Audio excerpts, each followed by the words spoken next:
오늘 성경 말씀은 욥기 23장 10절로 14절 말씀입니다. 그러나 내가 가는 길을 그가 아시나니 그가 나를 단련하신 후에는 내가 순금같이 되어 나오리라.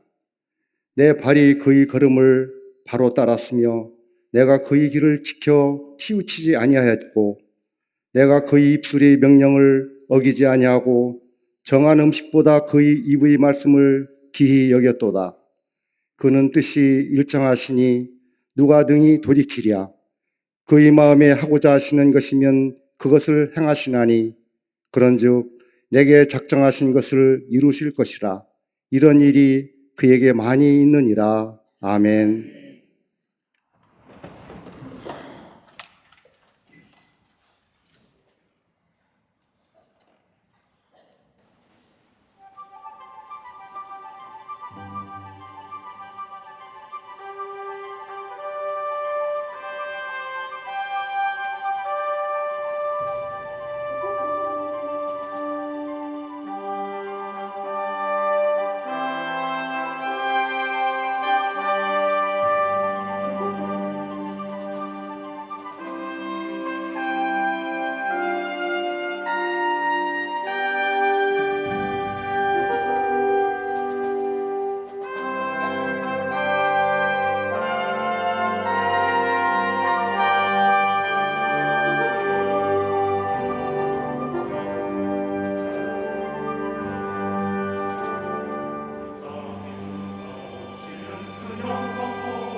갈릴리 성가대와 오케스트라의 귀한 찬양에 감사합니다. 고맙습니다. 이 땅에 사는 모든 사람들이 바라는 것이 있다고 한다면 모든 사람이 평안함과 안전을 바라는 마음일 겁니다. 평안함을 위해서 열심히 노력하며 평안함을 누린다 할지라도 가만히 보면 그 평안함은 잠시요 영원하지 않음을 보게 됩니다. 평안한 것 같은데 어느덧 내 옆에 환난이 다가오고 마음에 기쁨이 있는데 내 안에 고통이라고 하는 것이 찾아와 내 마음에 어두운 그림자를 만들어 놓기도 하며 재난도 있으며 삶의 어려움도 있는 것을 보게 됩니다. 잠시는 이러한 것들로부터 자유로울지는 모르지만 언제나 이런 것들이 우리 안에 있어 우리의 안전과 평안함을 빼앗아 가는 것을 보게 됩니다. 사회학자들에 의하면 인간 사회가 가지고 있는 보편적인 세 가지 현상이 있다고 합니다. 하나는 뭐냐면 평안함을 바라는데 평안함이 없다는 겁니다. 안전을 원하는데 안전이 없다는 겁니다. 또 하나 있다고 한다면 고통이 없기를 바라는데 우리의 삶 속에 고통이 있다는, 즉 인간의 실존의 문제라는 겁니다. 여러분, 고통이 없는 삶이 있을까요? 어떤 사람은 인생을 참으로 폄하하기를 사람은 태어날 때부터 고통을 가지고 태어났다고 이야기할 정도로 우리의 인생에 고통이 많음을 보게 됩니다. 또 하나 있다고 한다면 죽음이라는 문제입니다. 보편적인 현상이지요. 예외 없습니다. 누구나 다 죽습니다. 이렇게 본다면 살아있는 그 자체가 고통스러운 것이라 말할 수 있을 겁니다. 이러한 대표적인 인물 우리가 성경에서 찾는다고 한다면 오늘 본문의 말씀에 나온 아마 욥이라는 인물일 겁니다. 욥의 삶을 가만히 보면 욥기서 1장 1절의 말씀을 보면 욥에 대하여 이렇게 얘기합니다. 그 사람은 순전하고 정직하여 하나님을 경외하며 악을 떠난 자다라고 말씀하신 것처럼 욥을 가리켜서 깨끗한 사람, 하나님을 경외하며 하나님을 신실하게 섬겼던 사람이라고 성경은 우리에게 욥에 관하여 설명해 주고 있습니다. 그런데 그렇게 하나님을 경외하며 신실하게 살았던 욥기서의 말씀을 보면 원치 않는 시험으로 인하여 고통과 어려움과 삶의 안전에 위협을 당합니다. 여러분, 성경 말씀을 보십시오. 1장부터 시작되는 욥의 고난, 우리의 상상을 뛰어넘습니다. 그가 당했던 첫 번째 고난이 무엇입니까? 여러분, 물질을 잃어버렸습니다. 물질이 중요한 줄은 알지만 여러분 한번 생각해 보십시오. 여러분이 가지고 있는 것을 다 나열해냈고 한번 가치 평가를 한번 해보시길 바랍니다. 가장 가치 있는 것이 무엇이며 가장 가치가 적은 것이 무엇입니까? 아마도 가장 가치가 적은 것이지만 그래도 우리의 삶에 가장 필요한 것이 있다고 한다면 물질일 겁니다. 여러분, 가장 가치가 없다고 하지만 건강하고 비교하겠습니까?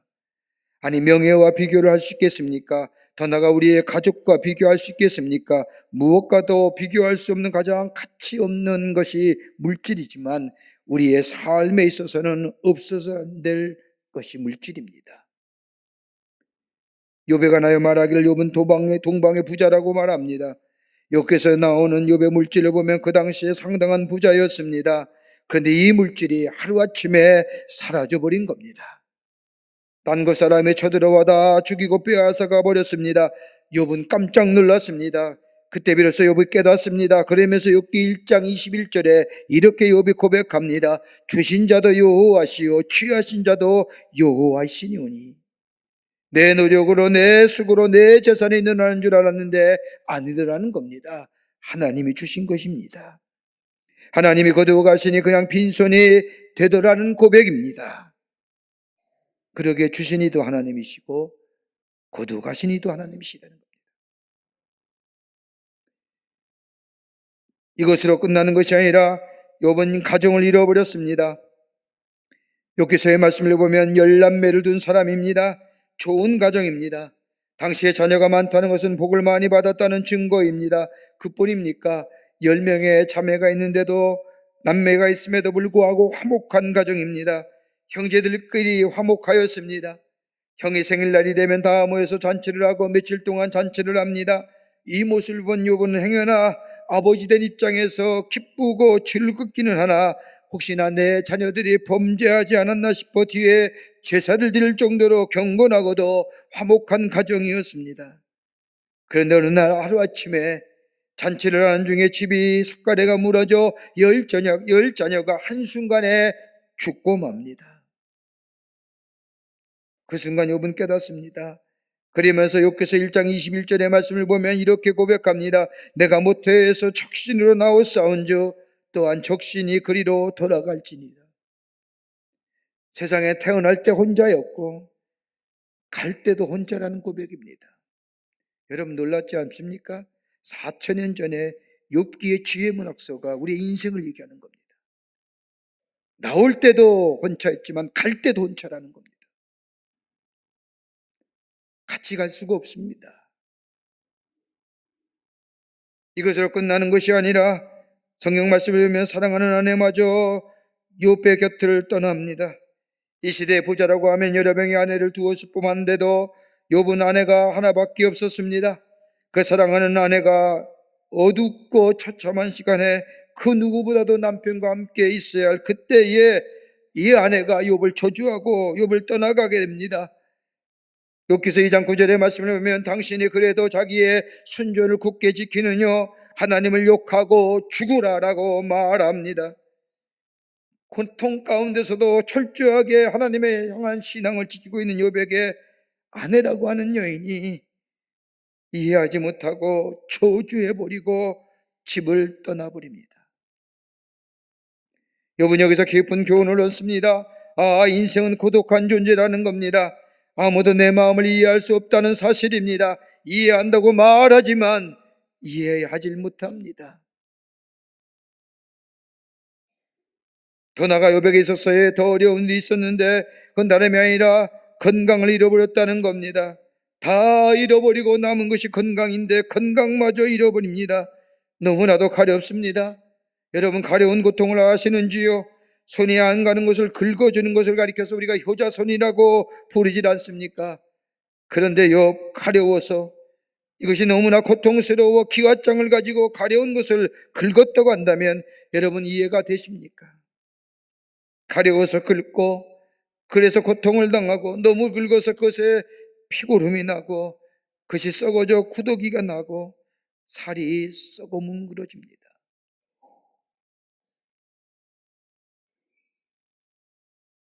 그래서 끝나는 것이 아니라 믿었던 친구들마저도 욥을 찾아와 비방합니다.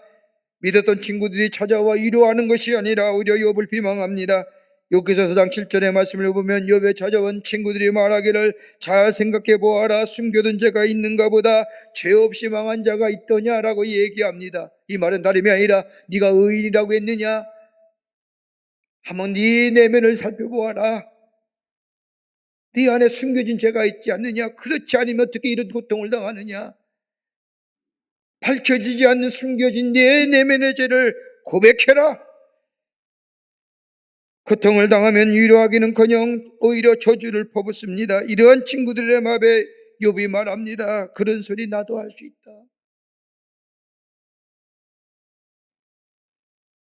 이것으로 끝나는 것이 아니라 욥이 당하는 고난 가운데 가장 결정적인 고난이 있다고 한다면 다름이 아니라 욥이 가졌던 영적인 것이 무너져 내리는 영적 고난입니다.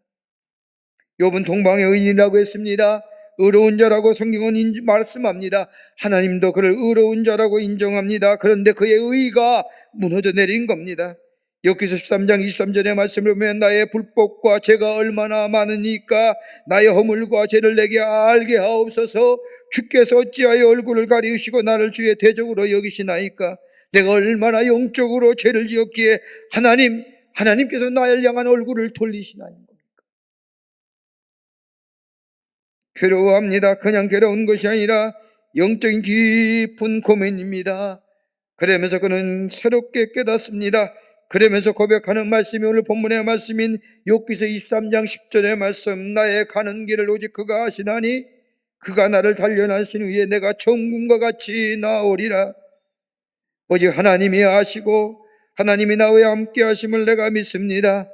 하나님 안에서 자신을 향한 새로운 계획과 하나님이 하시는 능력이 있음을 이 욥은 믿으며 고백하는 말씀이 내게 작정하신 것을 이루리라. 여러분, 욥의 고통을 누가 이해하고 안다고 얘기할 수 있을까요? 이해한다고 말하지만 아니 다른 사람의 고통이나 아픔에 대하여 우리가 위로한다고 말하지요. 알아, 다 이해해 라고 말하지만 무엇을 이해하고 무엇을 안다는 겁니까? 여러분, 내가 당하는 고통과 아픔을 여러분 다른 사람이 이해한다고 하지만 알 수 있을까요? 아마 내가 당하는 고통이 속이 타들어가고 애간장이 끓는 듯한 이 아픔들, 나의 마음속에 자리 잡고 있는 이 아픔과 고통 그 중심을 아는 사람은 아무도 없습니다. 그러게 욥이 고백하지 않습니까? 하나님 외에는 아는 사람이 아무도 없습니다라고. 더 나아가 욥은 고통의 의미를 알 수가 없습니다. 왜 고통을 당하는지 이유를 모릅니다. 고통당하는 이유와 원인을 안다고 한다면 그 원인과 그 이유를 내가 바뀌면 되는 겁니다.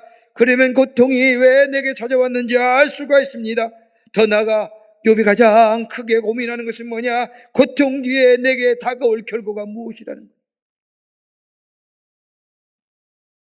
이 고통이 지난 뒤에 내게 다가올 결과가 어떤 거냐 말이에요. 나를 망하게 하는 건지, 나를 더 나락으로 떨어뜨리게 하는지, 아니면 나를 저 높은 곳에 도무지 알 수가 없는 겁니다.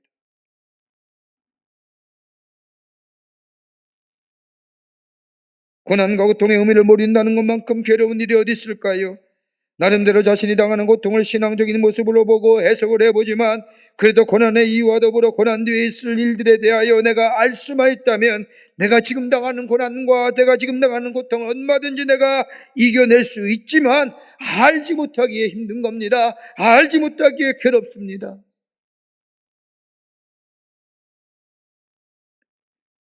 심리학자들에 의하면 사람들에게는 미래에 대하여 어느 정도 예지를 가지고 있다고 합니다. 예지를 한다는 거지요. 그래서 예지 능력이라고 부릅니다. 여러분, 육체적으로 어떤 음식이 자신의 몸에 필요한가를 안다는 겁니다. 몸에 단 것이 필요하면 단 것을 먹고 싶어집니다. 몸에 수분이 필요하면 물을 찾습니다. 누구보다도 자신의 몸 상태를 잘 압니다. 정신적으로도 마찬가지입니다. 여러분, 미래를 어떻게 봅니까? 미래학이나 다가올 미래에 대하여 말할 수 있는 이유가 어디 있을까요? 그런 다름이 아니라 과거에 지나온 역사의 맥락을 보면서 역사의 교훈을 통하여 지금에 있는 삶의 모습을 보면서 미래를 예견합니다. 그런데 여러분, 과거의 역사일과 더불어 교훈을 통하여 지금의 모습과 통하여 미래를 예견한다고 해서 그 예견이 모두가 다 맞는 것일까요?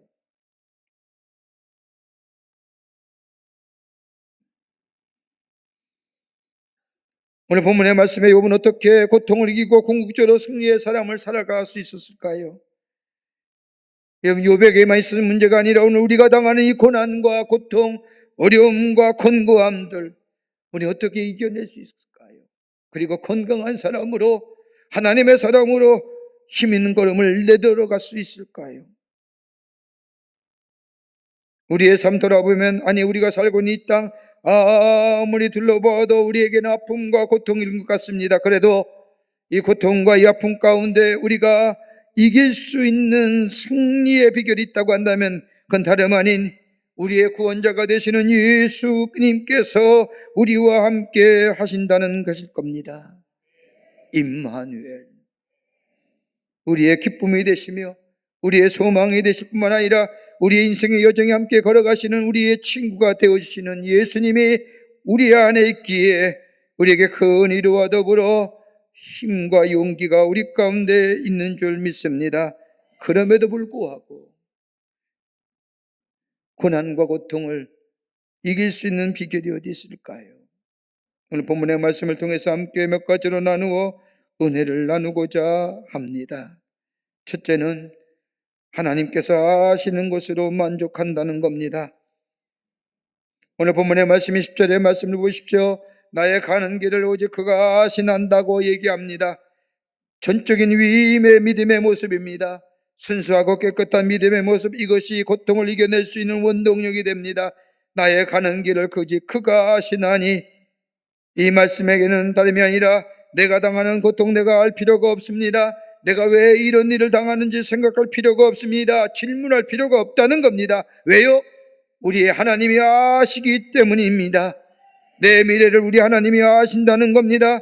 그동안 내가 어떻게 살아왔는지를 우리 주님은 아시고 계신다는 겁니다. 더 나아가 내 미래의 삶 또한 나에 의해서 이루어지는 것이 아니라 하나님에 의해서 이루어져 간다는 고백입니다. 그러기에 나의 삶을 하나님 앞에 위임한다는 겁니다. 좋으신 하나님, 신실하신 하나님. 사회학자들이 말하는 현대인의 특성 가운데, 많은 말로 현대인의 특성을 얘기하지만 그 가운데 코어리즘이라고 하는 것이 있습니다. 25를 얘기하죠. 4분의 1이니까요. 25전의 인생. 이 말의 의미는 다른 것이 아니라 짧게 생각하고 빠르게 행동하는 것이 현대인의 특성이라는 겁니다. 책을 볼 때에도 전체를 읽고 말하지 않습니다. 한 페이지 아니 몇 줄만 아니 서문만 읽고 마치 다 읽은 것처럼 이야기합니다. 여러분, 이 코어리즘이 갖는 병리적 현상이 뭔지 아십니까? 허구성입니다. 소설 쓰네 이런 얘기입니다. 더 나아가 감정적이며 즉흥적입니다. 찰나적이고 순간적입니다. 그러기에 순간적이고 즉흥적인 것을 참지 못하고 그대로 토해버립니다. 그러기에 현대인의 특성, 코어리즘의 특성, 25전의 인생이다. 참지 못하고 견디지 못하는 겁니다. 오늘 욥이 갖고 있는 고통과 고난 가운데 욥이 말하지 않습니까? 나의 가는 길을 오직 그가 아시나니, 아니 하나님만이 아신다는 겁니다. 난 모릅니다. 인간은 유한하고 인간은 제한적이기에 철저하게 하나님 앞에 고백되어지는 인생, 나의 삶 모든 것 다 하나님 앞에 위임합니다.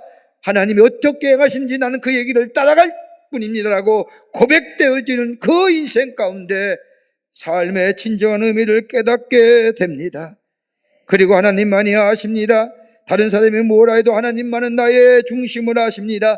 네 고난과 이 고통 가운데 내가 하나님을 향한 믿음, 하나님이 아시고 계십니다. 이 고백이 우리의 고난과 고통을 이기게 할 뿐만 아니라 불투명하고 미확정적인 세상에 이해가 안 되는 부분이 많은 이 땅에 하나님이 내 삶을 인도하시어 궁극적으로 내 안에 새로운 역사를 만들어 가십니다.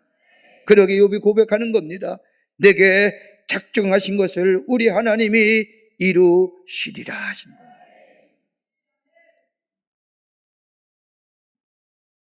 하나님만 바라보며 내 삶을 하나님 앞에 드려지는 인생. 하나님, 주의 뜻대로 하시옵소서라고. 때로는 고난이, 때로는 영광이, 때로는 기쁨이, 때로는 슬픔이, 우리의 인생의 여정 가운데 일어나는 모든 일들, 우리 하나님이 나를 향하여, 나를 위하여 작정하신, 계획하신, 만드신 일을, 그 일을 이루어 가신다는 이 고백 속에 우리는 고난과 고통의 어두운 그림자를 넘어서서 우리의 인생의 걸음을 힘있게 내딛는 복된 하나님의 백성이 될 줄 믿습니다. 두 번째는 하나님의 창조적 역사를 믿는 믿음입니다. 고난과 고통은 하나님만을 전적으로 신뢰케 하시는 하나님의 계획이라는 것, 하나님만을 전적으로 신뢰케 하시는 하나님의 계획, 이 욥은 11절 말씀에 이렇게 고백하지 않습니까? 그가 나를 단련하신 후에 내가 정금과 같이 나아오리라. 고난과 고통, 대개는 참 쓰라리 나쁨이고 쓴다 쓴 것이지만 하나님을 전적으로 신뢰케 하시는 하나님의 계획이라는 겁니다. 여러분, 고난, 쓸데없는 고난과 고통이 아닙니다. 여러분, 우리 인생의 여정에 가만히 보십시오. 고난과 고통이 우리로 하여금 이만큼 성장케 하지 않았습니까? 그러기에 고난과 고통은 교육적입니다. 더 나아가 생산적입니다. 여러분, 어디서 이 말씀을 찾을 수 있을까요? 이스라엘 백성이 모세 인도하에 저 약속의 땅인 가나안 땅을 향해 나아갑니다. 직선길이면 열흘이면 갈 길입니다. 근데 하나님이 40년의 광야길을 걸어가게 하십니다. 여러분, 광야가 어떤 것일까요? 먹을 것이 부족한 곳입니다. 입을 것도 부족합니다. 다 부족한 것인 광야, 만족할 수 없는 장소가 광야입니다. 근데 하나님은 내가 택한 백성이요 내 사랑하는 백성이라고 얘기한 저들을 왜 하나님은 이 광야의 길을 걸어가게 하셨을까요? 다른 것이 아니라 전적인 하나님만을 신뢰하게 하시기 위한 하나님의 계획이었다는 겁니다. 하나님만을 믿게 될 때에 그 믿음대로 얻어진다는 것을 가르치시기 위한 하나님의 계획, 하나님의 교육의 장, 하나님의 훈련의 장, 고달픈 광야의 생활이지만은 이 길을 택하여 이스라엘 백성을 하여금 가게 하신 것은 나름의 아니라 하나님의 백성으로 하나님을 향한 믿음을 가지게 될 때에 그 믿음대로 이루어진다는 사실을 저들의 삶 가운데 보여주시기 위한 교육의 장이 바로 광야의 40년 길이었다는 겁니다. 부족하고 불편하였던 것만 바라봤던 이스라엘 백성들, 그러게 저들의 입에서 불평과 불만이 터져 나옵니다. 그 결과 어떻게 될까요? 출애굽의 1세대는 광야에서 불평하고 불만하다가 다 광야에서 죽고 맙니다. 하나님의 약속인 땅인 가나안 땅에 그 풍성함과 풍요로움을 경험하지 못합니다. 우리도 마찬가지잖아요. 우리가 입에서 불평하고 불만한다고 해서 우리가 구원받은 백성은 구원받지 못했다는 얘기가 아니에요. 예수 믿음으로 구원받습니다. 그런데 뭐예요? 우리 안에 풍성함과 풍요로움을 누리지 못하는 거예요.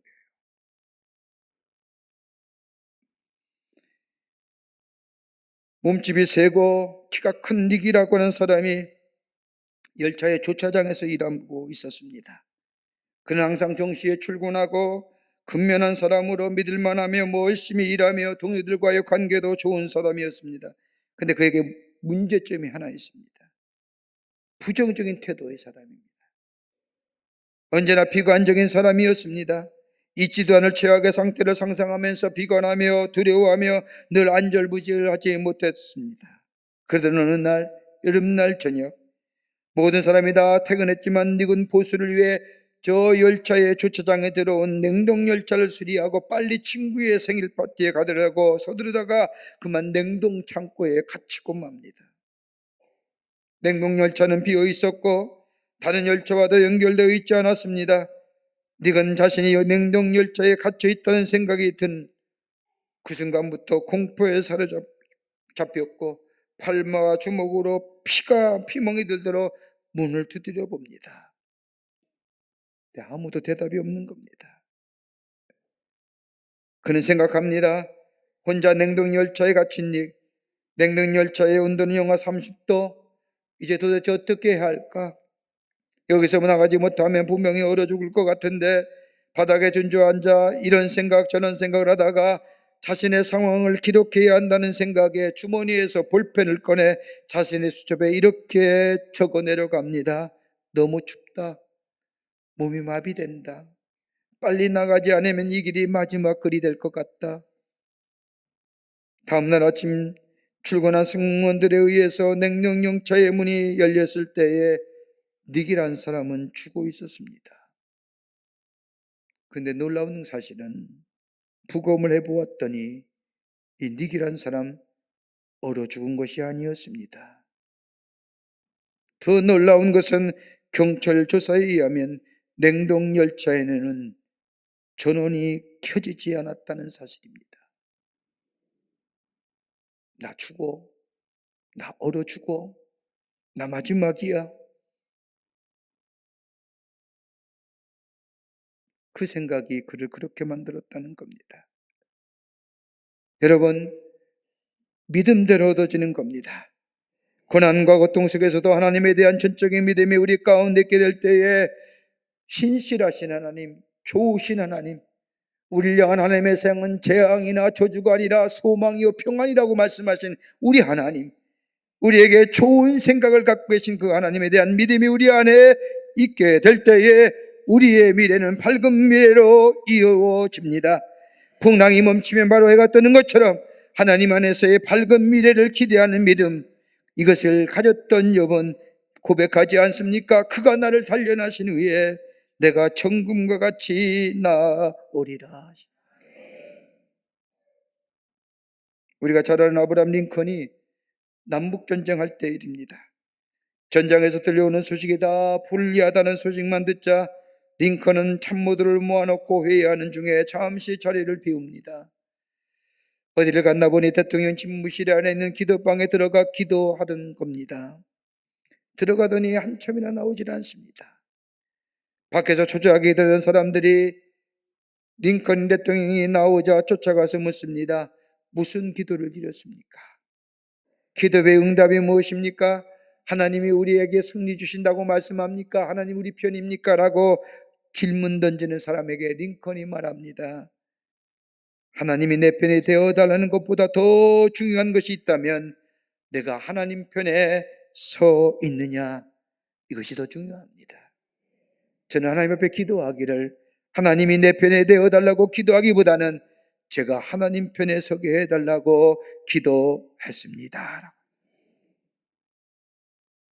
하나님만 바라보는, 하나님을 향한 전적인 신뢰,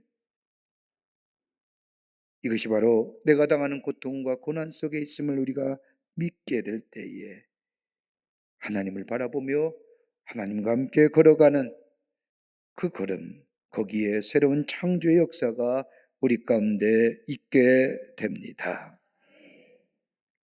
끝으로 내게 작정하신 것을 이루시는 하나님이십니다.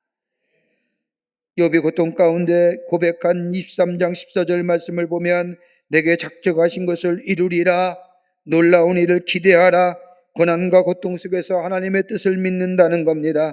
하나님의 크고 놀라운 계획과 능력을 생각하며 감사한 마음을 가진다는 고백입니다.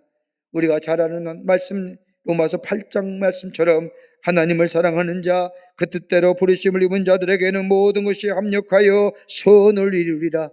우리 하나님 신실하시고 좋으신 하나님이 우리의 삶 합력하여 선을 이루시는 역사, 그 하나님을 믿는 믿음이에요. 여러분, 하나님의 뜻이 무엇일까요? 아니, 이렇게 물어보면 참 광대하죠. 여러분, 하나님의 뜻이라 말할 때 하나님의 뜻의 품사를 뭐라고 정의할 수 있을까요? 긍정적인 것이고 적극적인 품사입니다. 우리 향한 하나님의 뜻은 적극적이며 긍정적인 겁니다. 그 뜻하신 바를 우리의 삶으로 인도해 주신다는 겁니다.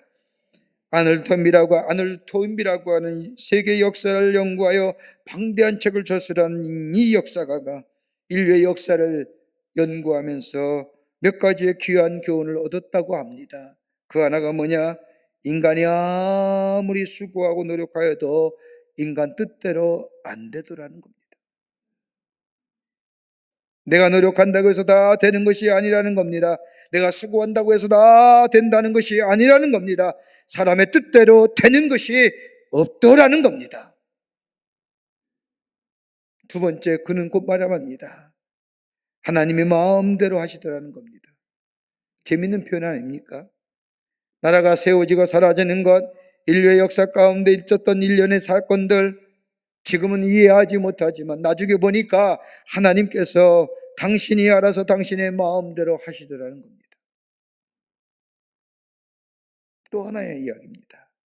자기가 역사를 연구해 보니 현실이란 하나님의 뜻 안에 있는 것이므로 의미 없는 사건이 하나도 없더라는 겁니다.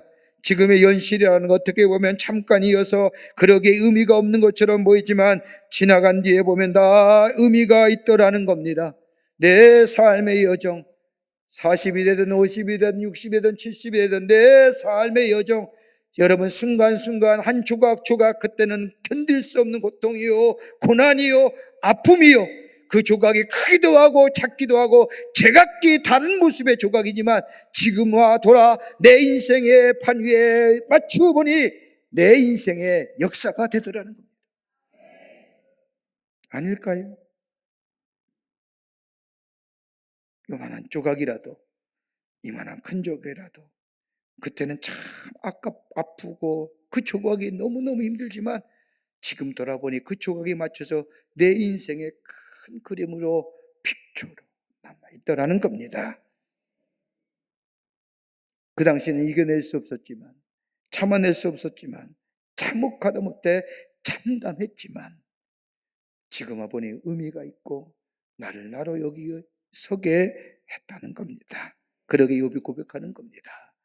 내게 하나님께서 작정하신 것을 이루리라 라고 하는 겁니다. 날 향한 하나님의 계획이 있음을 믿는 겁니다. 나에 향한 새로운 계획, 내가 하나님 그것을 내가 기대한다는 겁니다. 여기에 새로운 역사가 이루어집니다.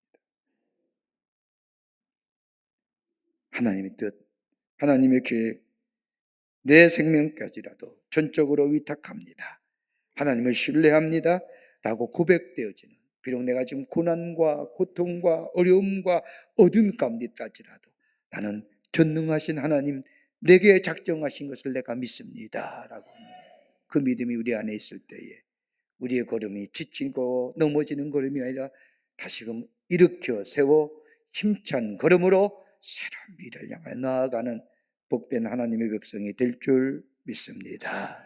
이런 믿음의 고백으로 새로운 걸음을 내딛는 여러분과 저와 되시기를 주의 이름으로 축원합니다. 하나님 감사합니다. 저희를 주께서 사랑해 주시고 하나님의 자녀 삼으심에 감사합니다. 우리의 인생의 여정에 힘들고 지치고 고난과 고통이요 어려움, 그래서 넘어지고 쓰러진 우리의 삶,